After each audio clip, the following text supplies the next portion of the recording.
Cougar fans, it is time. Touchdown! What a grab! It's time to raise your colors, raise your voice, and join in on the raucous roundtable about your favorite team, the BYU Cougars. 20, 15, 10, 5, touchdown! It's time to tailgate. Cougar Tailgate, where BYU sports fandom lives. And here's your host, Lauren McClain. What's up, Cougar Nation? I'm Lauren McClain, and we're here to tailgate with you, doing what we do best, talking all things BYU Cougars. For this week's roundtable discussion, we have the 1984 championship running back, the Turbo Tongan, Lakei Heimuli, and his sons, BYUtv Sports Producer Hema. What's up, Hema? Malolele. And former Stanford and BYU fullback Houston. All right, let's talk about the influence real quick that BYU has had on your family and how it's impacted the Heimuli family. Hema, how was BYU viewed in your family growing up? Did you guys go to a lot of games? What was that like? We didn't go to a lot of games, mostly because they're expensive and we lived in Bountiful, so it's quite a trip to come down to Provo.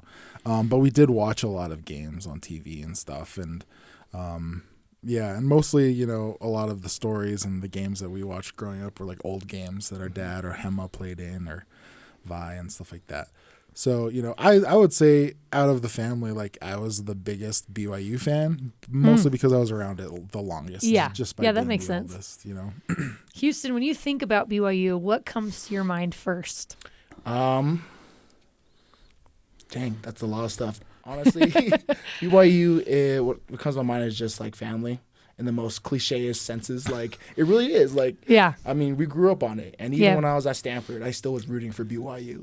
I was always a blue blood, and I always will be a blue blood. It's ingrained in our family. So, Lakei, what does the Polynesian pipeline and having Kalani Sitake at the helm of the program right now mean to you? It means a lot. I think if you look at the years that I was here, the Polynesian pipeline was what's the word I'm looking for? Was essential to BYU's success. And LaVell and Noam Chow did a great job recruiting the players out of Hawaii. You look at Coach LaVell, Louis Wong, yeah. Anais and all those guys were, and then it caused the Hawaii to hate us because LaVell and Noam Chow will come in and take all the best players, and then they, but now it's the pipeline is because a lot of athletes in the islands are going to the Big 12s, and I think. And so is the members, and I think if BYU concentrate on the members, recruiting the members, I think they'll have success. Kind of like what LaVell and Noam Chow and them did. Yeah, they went after the members. With the money that these athletes are making now, it's unreal.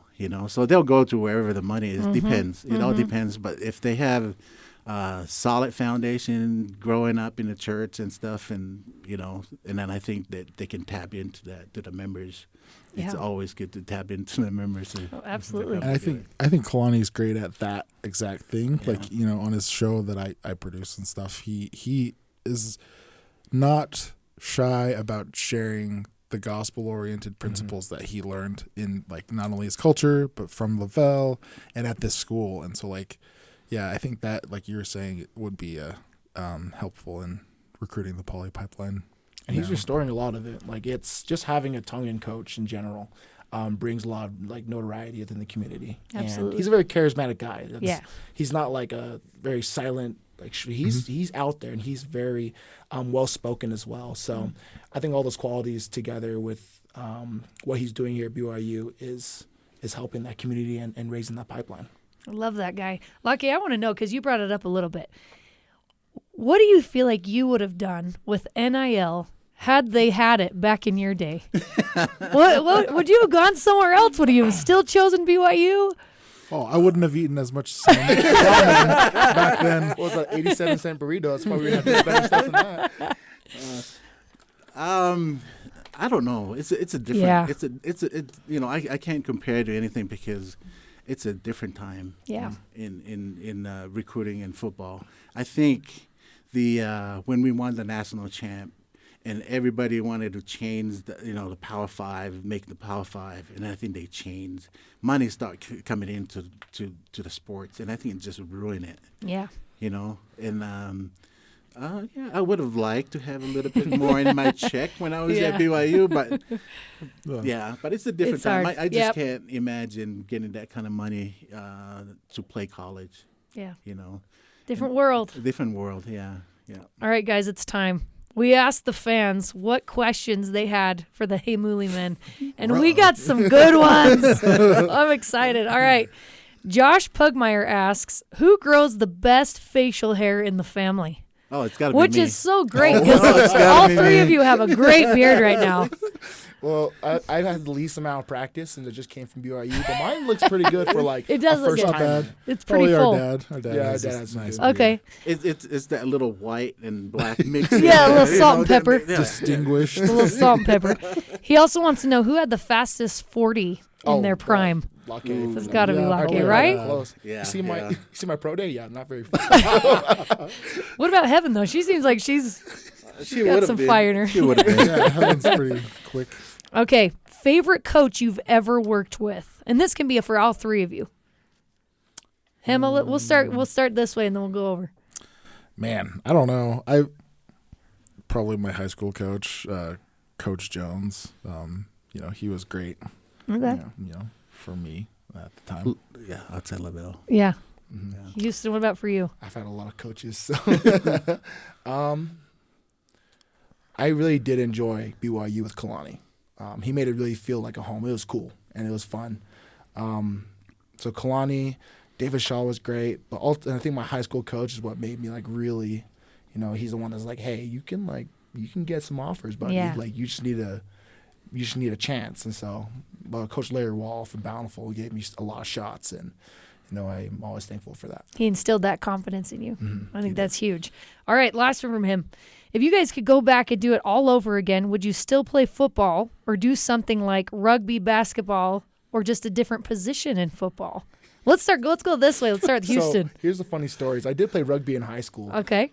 This was like my junior or senior year, and I was, this is when I was getting looked at. But then I hurt my ankles. I got some double sprained ankles, and I just remember my dad's like, no more rugby.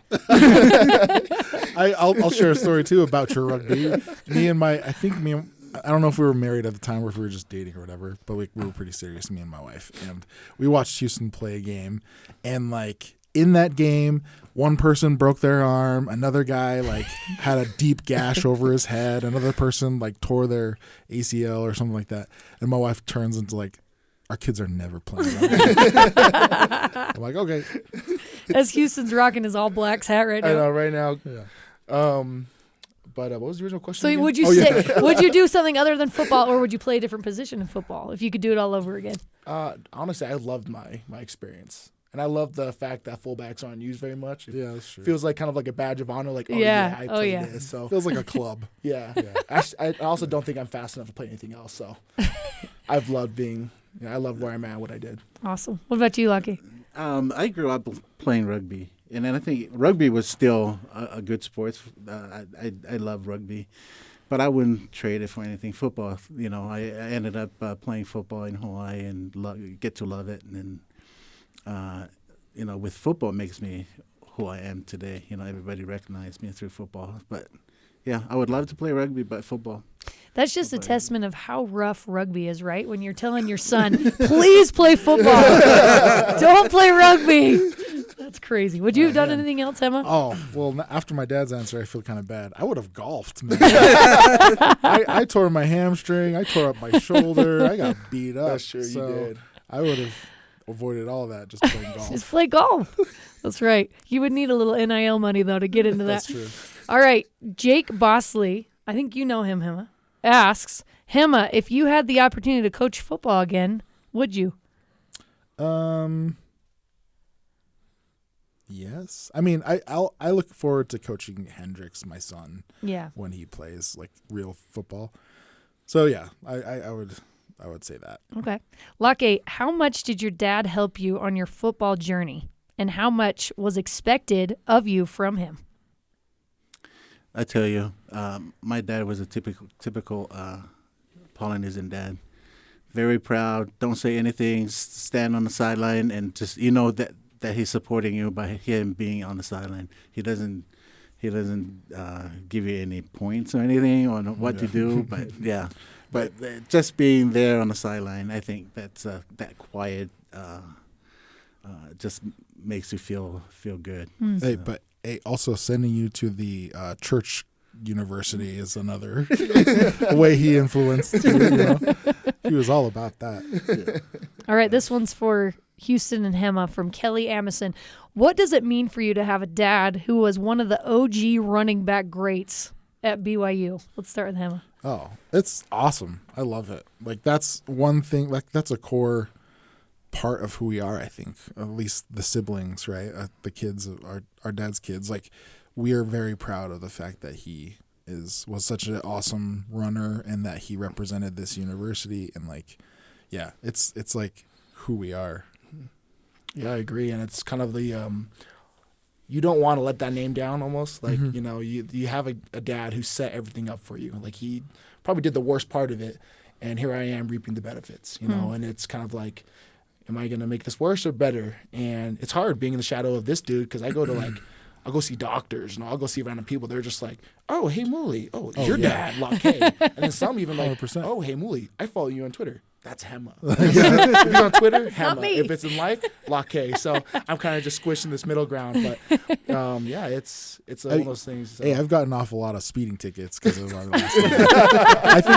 I think speeding ticket, Houston. But for reals though, like, you don't want to let that name down. So, like, that name on the back of our jerseys is like the most important thing to us. And Houston, I don't think you give yourself enough credit, by the way. Oh, I appreciate for how well you've done. Yeah, go ahead. No, I was going to say, with the name, Harrison's in Tongan now, and then still people coming up to him and say, oh, how you related to Lakei, So they still remember, in the church community, they know the Heimulis because of BYU. I love it. So, yeah. Everybody knows that name. All right, we're getting into it with Scott King on X here. He says, how are we getting to the top of the Big 12? He wants your opinion on all three of them. How do we do it? Yeah, how do you do it, Scott, Hema? Answer it. Scott, even if we knew the answer, we wouldn't tell you for free. Are you kidding me? People get paid for this stuff. I'm going to get paid if I knew that answer. Okay, Lakei, you mentioned going after some members of the church. That's one of the things you mentioned earlier in the interview. Right. What do you think? What advice would you give Kalani on year 2 of the Big 12? That's hard. It is hard, but I don't know. I said just win. Yeah. It's a great answer. That is a good answer. Yeah, it's just, winning fixes everything. And that's, I remember our dad telling us that. Winning fixes everything. You could have the worst game of your life. If you won, you're like, it's over. Wipe the slate clean. Do better next game or whatever. Winning fixes everything. Mm-hmm. Scott, there's your answer. How do you get to the top of the Big 12? You win. Just win. There you go. It's a cultural thing, though. Like, it definitely is. If your team has an attitude to win, they will win. Even coming off a bum season sometimes, even when I was at Stanford, came off a bad season. If your attitude was, oh, that season was bad, oh, here's another one, you're going to lose. Yeah. But if you come off that season, you come off a good spring ball, strong, and your team is ready, you will win games, especially teams you shouldn't be winning against. Yeah. And BYU can do that, but Kalani has to continue to instill a confidence in his group. I think he's trying to do a good job with building up that morale. Mm-hmm. The team has to come together, and I think he's facilitating some of the things to make the team together. Especially his hires. Like, he's hired some great assistant coaches. Yeah, so. And then when we in '84 season, we had players where I was the starter, and then I never had any experience in Division I college football, and then we had a ragtag team come together in '84, but we love each other. That's the thing. Mm-hmm. When you start, if you make a mistake, and we did make a lot of mistakes that year. We did. I fumbled a lot. Bosco threw a lot of interceptions. But when you come to the sideline and the defense said, "Don't worry about it. We're going to we're going to get the ball back, you know. And that kind of, you know, it makes you feel better. And then when the defense starts struggling, we say, hey, don't worry about it. Just stop. Just make one stop, and then we'll score. You know, I think Wyoming game, we were going back and forth. And the defense was just having a hard time stopping Wyoming, running shoot offense. And then we said, okay, if we can just stop them one time, you know, the offense, we'll get it done. And then I think that kind of togetherness and if you build up that cohesiveness in the team and the players to not so selfish. Yeah. Instead of blaming, And I think Kalani is trying to get that instilled in his team right now. If they get together and work together, it doesn't matter what kind of talent you have. You can beat anybody with if you stay together and love each other. You know? Yeah. I mean, the '84 team, it was a rebuilding year, right? Because it was '83 had all the talent, and a lot of them left.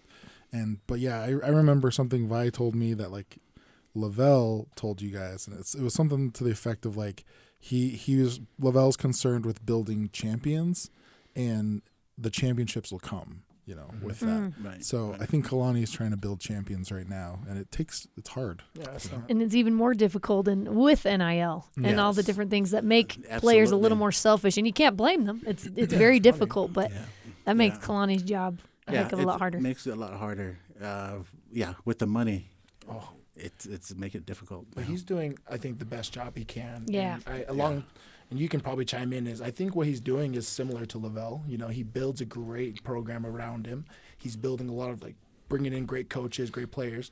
And you almost want to be autopilot. Like, you almost want these coaches to coach their guys and these guys to coach themselves. Yeah. And that's, like, I think a hallmark of a great coach. And I think Kalani is trying to do that here. Yeah, getting the J Hills, getting the J Hills. Yep. Stuff like that. Absolutely. All right, Rust on X. We have 2 more questions, guys. Here we go. For Lakei, what was the talk in the huddles like in the fourth quarter against Michigan in the 1984 Holiday Bowl, being down 17-10? Robbie was limping badly after injuring his leg, and the Wolverines were surely licking their chops. So what was the conversation like in that huddle? Do you remember? There was not a whole lot of conversation. Robbie Bosco did all the talking. You know, he said, "Just give me time. I'll throw the ball," and you know, we just kind of, you know, try to pick each other up, you know, in the huddle, but not a whole lot of talking. Well, the only one that was talking was Glenn Goslowski. I remember Glenn. He always does a lot of talking. He doesn't stop talking. Let's be honest. The only thing that I remember was Glenn because I'm going to be open. You know, so Glenn was kind of like white noise because he was always talking. Just white noise in the background. Yeah, but everybody else was quiet in the huddle. We just listened to Robbie and see what he's telling us. But yeah. All right, the last question for you guys. Andres on X said, "What is the best counsel LaVell ever gave you?" The best counsel he gave me was don't put all your eggs in one basket. I like it. Yeah. I like it. I'll tell you a story, like a short story about so I ran into Coach Edwards when I was in like 2014. I was working in the Sky Club at Delta, or like, you know, in the airport. And in came Coach Edwards and Patty, and I like got up out of my desk and like ran straight over there. And you know, he was at the older stage of life at that point. And I introduced myself. I shook his hand, and I said, going back to the last name thing, I was like, "Oh, my name is Hema Heimuli. I'm Lakei's son." And his eyes like lit up, and they were so bright, and he was just like, "Oh, how's your mom and how's your dad doing?" And and then like I said hi to Patty, and she's like, "Oh, how's Panya, our mom?" and stuff like that. And anyways, it's not necessarily advice, but a lesson through example is that like LaVell truly loved his players, you know, our dad included, and you know, even towards the end of his life, you know, he remembered them and he cherished those relationships. And so I've tried personally to like cherish the relationships I have with people and family and things like that. So and Patty as well. Yeah, did such a good job with that. Well, you guys are awesome. Hopefully that wasn't too painful for you all. I was waiting for the question about which which Heimulis son is handsomer? Oh yeah, there was. Yeah. You're right. I don't know who asked it. We don't have to talk about it. I don't know who asked it, but someone did ask on Twitter. One of you two, I think. All right, guys, that does it for us today. Thanks again to Lakei, Hema, Houston, Heimuli for coming on the show with me. Carter Bond and Tori Kimball helped produce this episode with senior producer Terry South. You can join the Cougar Tailgate wherever you get your podcasts on Apple, TuneIn, Stitcher, Spotify, or on BYURadio.org. Cougar Tailgate is a production of BYU Radio.